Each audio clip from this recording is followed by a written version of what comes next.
Hey guys, Desolator Magic here, and before we get into the M19 story, chapter 7, second to last, by the way, I have a far superior story.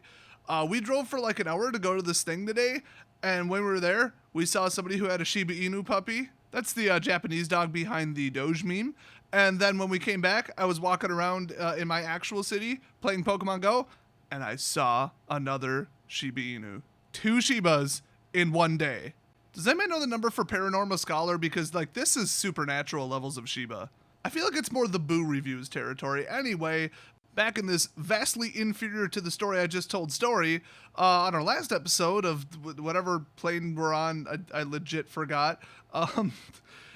Dominaria, maybe? Tarkir? Both? Anyway, Naiva just figured out that Prego lady was actually Bolas. She figured it out when she turned back into Bolas. Other things happened too, I'm sure, but I mean, I just uploaded it like yesterday. Just go watch it if you're so damn interested. I feel like I don't need to review it. So now we join Naiva, who's currently like, oh my gosh, Bolas, super scary. Ooh, he is 3 spoopy 5 me. So little Miss Super Bold and Unafraid Hunter Pants is trying to, be like, oh, I'm not scared of Bolas. I'm going to talk to him like just any other dude. But deception check failed. Bolas rolled a 20. So he tells her she can't defeat him in battle, because duh. But if she does him one little favor, she can rule the entire land and blah, blah, blah, typical Bolas promise crap. Although, I mean, I don't mean to dismiss it, because a lot of these Bolas promises that I've heard about, I either just didn't read the story, or the ones that I have heard about kind of ended in cliffhangers. I mean, if you think about it, we don't really know if he's lying or not, or if he'll actually follow through, because he did lie to Bantu, the black deity from Amonkhet. Or at least it was implied that he was lying, like that. It was implied he wouldn't kill her. And then he did. It's something about power, and then he's just like, screw you. So he's definitely lying to her about, oh, I'll let you be the queen god of everything. I think that was one of the things he said. But then he does appear to have legitimately helped Vraska become the guild leader on Ravnica of whatever, Golgari or whatever she's into. So maybe sometimes he just lies to get his way, and sometimes he's like, all right, I mean, they did a big mission for me. Let's just take the one small step of, I believe he told Vraska where the guild leader was hiding, because the rules are if you kill him, you become the new guild leader or whatever. Basically, Futurama rules. I mean, that didn't exactly require a lot of effort. He was just like, location, spell all areas, okay, done. And in exchange, Vraska was on a smelly boat for like 6 months. I mean, that honestly seems fair, so I think, it's more his thing to just use, like, all of humanoids' desire for power to manipulate things that he wants to get done, and if he feels like actually following through, then whatever, so who knows? Who knows if he's lying or not? I doubt we'll find out. I don't think she's gonna fall for it, but, who knows? So anyway, he asks her where Ugin is and why his grave is full of hedrons, as if she would know. I don't know why he thinks that she knows. She's like, oh my god, twins should get along though. Why are you hating on Ugin? Like, you're supposed to be brothers and crap. And then he gets kind of mad and actually says, like, the story and the vision and all that from Ugin were 100% lies, and that they're not actually twins at all, which is interesting. If it were true, I very much doubt it. Doubting this side of the story that he tells her in just a second is pretty much the theme of the chapter. And according to him, Ugin's version of the story is 100% false, and he just made it up with, like, near truths to, like, steal his glory about all of his accomplishments or whatever, like, downplay what he did and seem better than him or whatever. So she knows from the knowledge and the visions and all that in the dreams or whatever that he has, mental magic, like very high capabilities to read minds or whatever. And she wonders why he hasn't bothered to read her mind yet to see that Yasova, aka Grandma, is like right in front of them, right in the secret tunnel, like 10 feet away. But it was only a matter of time before he tried, so she thought, I'm going to distract him by really pissing him off. What a great idea. Because it's like a win-win, because she thought, well, then if he gets too mad and kills me, then I'll be dead, but they won't be, Grandma and her sister, so then he won't be able to read her mind. As if Bolas was that stupid. Although, seriously, why isn't he reading her mind to, like, figure out where Grandma is? He actually, it turns out later, was already reading her mind at this point. By a stretch, maybe the hedrons and their magic, whatever Sarkhan did to create them in Ugin or whatever, it's suppressing the knowledge of the location of anybody inside of it. I mean, that seems legit, but I don't know, seems a little far-fetched. Okay, so you guys should seriously go read at least this part in its entirety because it is hilarious how big of an opinion Bolus has of himself. Because basically he tells his side of the story of like what happened, and it is the most like just comical degree of like him, you know, having a high opinion of himself and painting him as the good guy and all that. But it's like super tongue in cheek and not like, oh, some cartoon villain where it's like ha ha ha how fake. Like they do it straight face the whole time, but it is like, oh my gosh, this is ridiculously like almost sarcastically incorrect. Like if you read Ugin's allegedly 100% correct account and then you read Bolus's like weird twisted version, it is pretty darn entertaining. So anyway, he starts out and he's like, nah, man, Ugin and I just fell near each other, but I was the one who woke and flew first, and we're not twins. So he allegedly then taught Ugin and the other dragons to fly. Because of course, and he realized that they can fly first. And he's like, yep, it was just the 6 of us. And Naive is like, wait, what do you mean? 6? 6 siblings? What? And honestly, I thought I counted 7, so I don't really know where that number came from, but whatever. So he's like, yeah, 6 siblings. Okay. So I mean, just to kind of skip through this, because it's really just terrifically comical. He was the first one to land after all the dragons just flew because they're like, dragons should fly. And they flew apparently for years without landing. But he was brave enough to set his feet on the ground for the first time. And then he immediately named it Dominaria. That's right. He named the plane, and that's how it got its name. That might be true, but I doubt it. So the humans had to be taught how to live in peace. He was so good at getting the humans to live peacefully that his siblings got jealous. You know, I remember it going a different way. So apparently Ugin was sent to eliminate some humans who had stumbled across an already wounded and dying dragon and claimed they had killed it, but Ugin was, you know, like killed it by themselves. But Ugin was too scared to confront them and didn't have the nerve, so Bolus selflessly put himself in danger of the venom-tipped anti-dragon arrows and fought them himself. And Ugin disapproved of his methods and disappeared in a ripple of the air. And he did actually admit that he thought it was a human sorcerer who like blew up his dragon brother in one shot, which I still find horrifically far-fetched. So some of the important details that don't paint Bolus in a bad light were preserved exactly verbatim in the story. So then we know, okay, we've got 2 accounts of it, that's how it went down. So he did think Ugin was dead, legitimately. So then he said, and this is a direct quote, of course I rooted out all the humanoid sorcerers in the area. I persuaded them to give up their secrets. Those who refused, I killed, while those who cooperated I learned from and then killed later. Because he wants to know who blew up Ugin and how, I guess. Since I could no longer trust them, that's why he killed them. Afterwards, I wisely created my own academies to train those with magic so they could serve the greater good under my... I have no idea what the next word is, so I think I just copied and pasted it wrong. I'm going to say tutelage. So that's right. He, like, interrogated and killed people to try and figure out what kind of magic killed his brother Ugin, who's definitely not his twin. And then, after getting nowhere, basically, and probably killing all the mages, don't worry, he brought magic back to the humans by setting up his own magic academies to train them for the greater good. That's right. Bolus founded Hogwarts confirmed. Don't tell J.K. Rowling about it. Hey, if he could turn into a pregnant lady, he can turn into Salazar Slytherin. I'm just saying.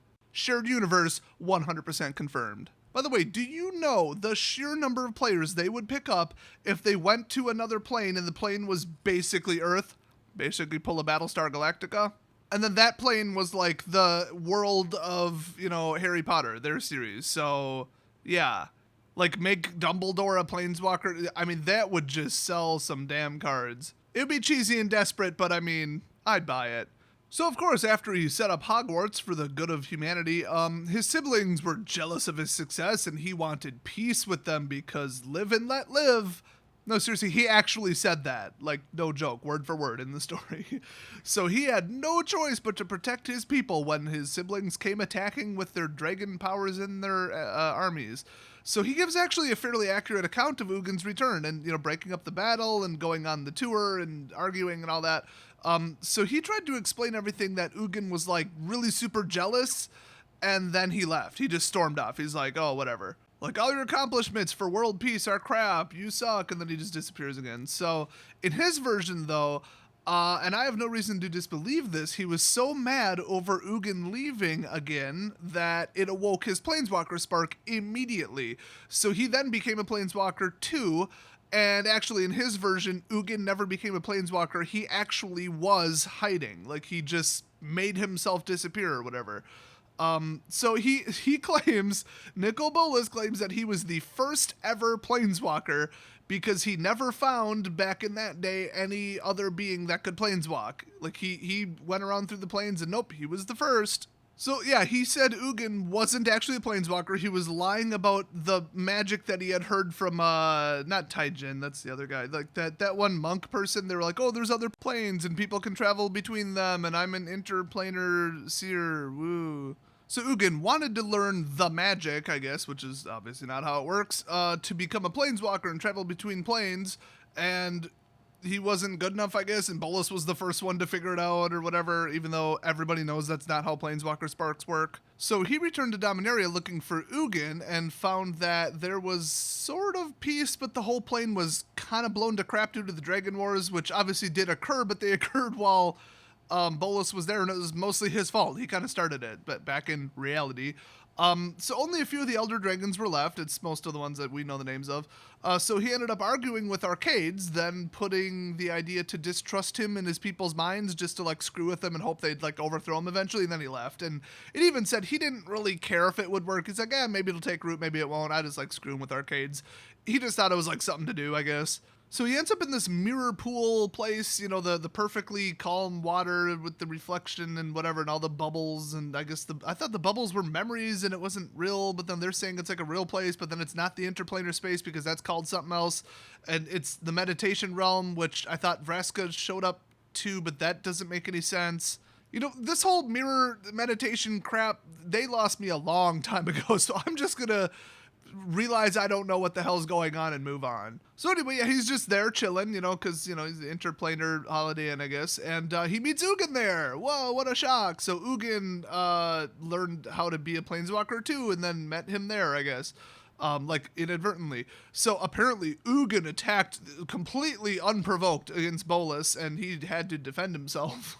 Sure. So he killed Ugin, allegedly, in the meditation realm, which caused, like, such a, like, damage to the, I'll say, plane itself, even though they made it clear it's not a plane, whatever. And the water, which is, I guess, the fabric of space, I don't know, had ripples that might have rippled out into the blind eternities, which, if you read between the lines, might have woken up the Eldrazi or something. That's kind of cool, or whatever. I don't know. Long shot there. But it flung him through, like, a huge amount of planes, and then he finally landed on one, which coincidentally happened to be Dominaria. So this is all because he killed Ugin. Ugin hit the ground, and then that caused ripples in, like, the water, I guess, which isn't water, and then whatever. So I assume that might all be nonsense, though, because the way I understand it, I could be wrong because I didn't actually read that one, but they fought on Tarkir. I mean, I'm pretty sure, like, Sarkhan saw them fighting on Tarkir near a mountain, and then Ugin died, and then he went back in time to the time of the battle on Tarkir, but then again, Sarkhan's a planeswalker, so I might be completely way off on that, but I don't know. So what part of this is true, what part of it isn't, I don't know. I'm sure the author would be like, well, that's part of the style of it, that's half the fun. No, I want to know what's actually going on. I want a complete, accurate history that's on canon. So Bolas is like, yeah, I'd love to tell you the rest of the story of my entire impressive career in life, but I already know that you're trying to distract me from my actual mission here. Okay, if he was reading her mind and knowing that she thought I'm going to purposely distract him so he doesn't know where Grandma is, by the way, here's where Grandma is, how did he miss that part? So why would Bolas care that one stupid human knows, like, his false version of the story? Like, it doesn't make sense. I mean, was she some big interplanar historian? No. So this whole thing with his ridiculously incorrect version of the story means he's either, like, a totally ego-obsessed liar or, like, a completely delusional mental case that actually believes his own lies about his history. Either way, it kind of doesn't paint him as the super hyper-intelligent, like, everything is super practical, real, you know, super genius type. Like, he's totally mentally unstable. He either has like a pathological issue with his ego and what people think of him, which seems odd, given his level of power, and the fact that he's a dragon and they think he's better than everybody, which he has said, by the way, in the past stories. Or, yeah, he really actually believes his own lies. Like, he's just straight up delusional and doesn't even know what reality is anymore. Neither one of those really seem to fit his personality, so this is very odd. There is a third option that this is all like, I'm not the bad guy, Ugin's the bad guy. Here's the real version, and he just makes it up on the fly knowing it's 100% BS, and he's just trying to convince her to help him, and that's it. That makes the most sense, but I don't know. So he asks again where Ugin is, and she tells him again that he's dead. So Bolus thinks he didn't really kill him in the meditation realm and that he must have survived because Ugin had tried to sabotage him. And remember, that is true. That is 100% correct. Most recently, he was trying to spring the Ixalan no planeswalk out trap on him with the aid of Azor. So Azor and Ugin got together and met, and they're like, we gotta trap him. Let's put him on Ixalan because once you planeswalk in, you can't planeswalk out.